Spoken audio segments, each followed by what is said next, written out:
తెలంగాణలో భానుడు నిప్పులు కురిపిస్తున్నాడు. పెద్దపల్లి, సిరిసిల్ల, కరీంనగర్, ఖమ్మం జిల్లాలకు హీట్ వేవ్ హెచ్చరికలను హైదరాబాద్ వాతావరణ కేంద్రం జారీ చేసింది.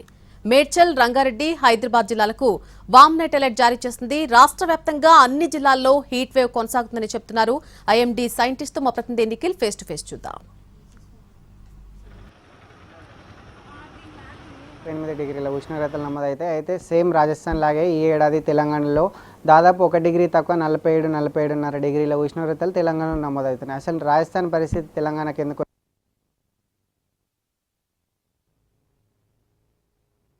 దేశంలో అత్యధికంగా రాజస్థాన్లో 48 డిగ్రీల ఉష్ణోగ్రతలు నమోదైతే సేమ్ రాజస్థాన్ లాగే ఈ ఏడాది తెలంగాణలో దాదాపు 1 డిగ్రీ తక్కువ 47-47.5 డిగ్రీల ఉష్ణోగ్రతలు తెలంగాణలో నమోదవుతున్నాయి. అసలు రాజస్థాన్ పరిస్థితి తెలంగాణకి ఎందుకు వచ్చింది, ఇక్కడ వాతావరణ పరిస్థితులు ఎట్లా ఉన్నాయి, అసలు 47 డిగ్రీల టెంపరేచర్స్కి ఎటువంటి భౌగోళిక పరిస్థితులు దోహదం చేస్తున్నాయి తెలుసుకుందాం. ప్రస్తుతం మనతో పాటు ఐఎండీ సైంటిస్ట్ శ్రీనివాస్ సార్ ఉన్నారు, మాట్లాడుదాం.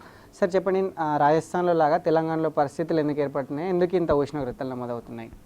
రాజస్థాన్ ప్రాంతం అది డెజర్ట్ ఏరియా అండి. Desert area plus continental weather ఉంటుంది. కాంటినెంటల్ వెదర్ అంటే సముద్ర ప్రాంతానికి చాలా దూరంగా ఉన్న చోట్ల పూర్తిగా పొడి వాతావరణం ఉంటుంది.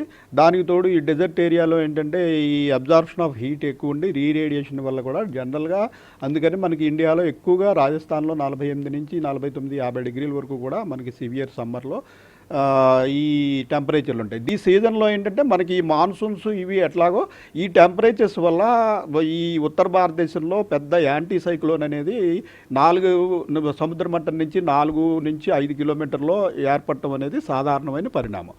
అయితే మనకి ఈ ఉత్తర తెలంగాణ ప్రాంతం ఇంచుమించు కాంటినెంటల్ అట్మాస్ఫియర్, దానికి తోడు గత 2-3 రోజుల నుంచి ఈ యాంటీ సైక్లోన్ కొంచెం ఉత్తర తెలంగాణ ప్రాంతం వరకు కిందకి దిగడం వల్ల ఇలా టెంపరేచర్లు పెరగడం మనం చూస్తున్నాం.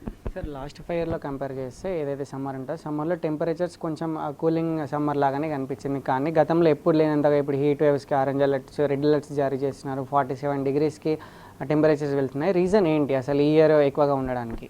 కానీ మనం గత 10-15 సంవత్సరాల average temperatures all over Telangana చూసుకున్నట్టయితే మనకి ప్రస్తుతం ఉన్న టెంపరేచర్లు యాక్చువల్గా 2 నుంచి 3 డిగ్రీలు మాత్రమే ఎక్కువగా ఉన్నాయి. కానీ గత 5 సంవత్సరాల టెంపరేచర్లు 2021 నుంచి 2025 వరకు చూసుకున్నట్టయితే మనకి పెద్దగా వేసవి కాలంలో ఇంత వేడి లేదు. సో రీసెంట్ పాస్ట్ నుంచి మనం సడన్గా చూసుకున్నట్టయితే చాలా టెంపరేచర్లు ఇంచుమించు 3 నుంచి 4-5 డిగ్రీల వరకు కూడా ఈ ఏడు పెరగడం జరిగింది.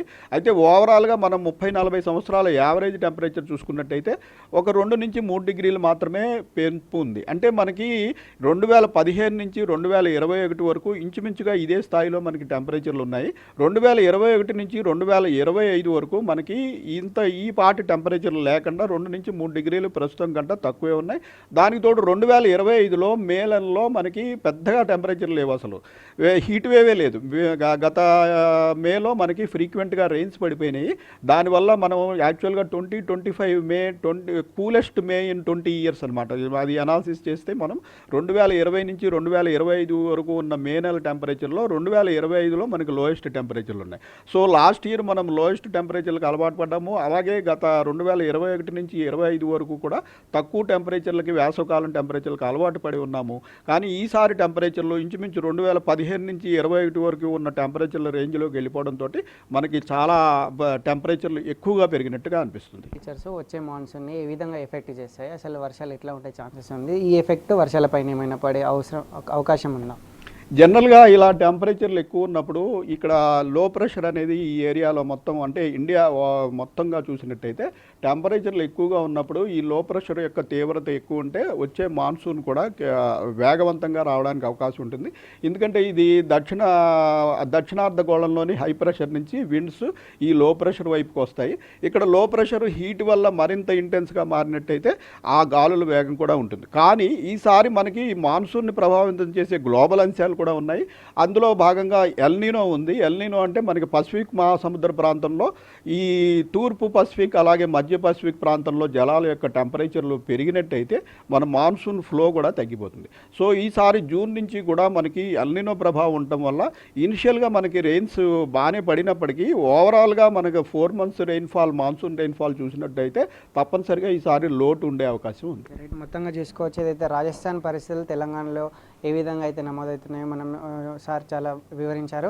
సో మొత్తంగా చూసుకున్నట్లయితే మనం ఏదైతే సెల్ఫ్గా చేసినటువంటి పనులే వాతావరణ ప్రభావానికి కారణమవుతున్నాయి. దాని కారణంగానే అధికంగా వర్షాలు కావచ్చు, ఒక్కోసారి వర్షాలు లేకపోవడం కావచ్చు, ఒక్కోసారి అధిక టెంపరేచర్స్ కావచ్చు, ఒక్కోసారి టెంపరేచర్స్ లేకపోవడం, ఇలా భిన్న వాతావరణ పరిస్థితులు ఏర్పడుతున్నాయి. ఈసారి ఏదైతే టెంపరేచర్స్ గత 5 ఏళ్లతో పోలిస్తే ఈసారి అధికంగా నమోదయ్యాయి కూడా అని కూడా ఐఎండీ అధికారులు చెప్తున్నారు. ఇది ఇప్పటివరకు ఉన్నటువంటి లేటెస్ట్ అప్డేట్. వీడియో జర్నలిస్ట్ వీరంజనేలతో నిఖిల్ ఎన్టీవీ, హైదరాబాద్.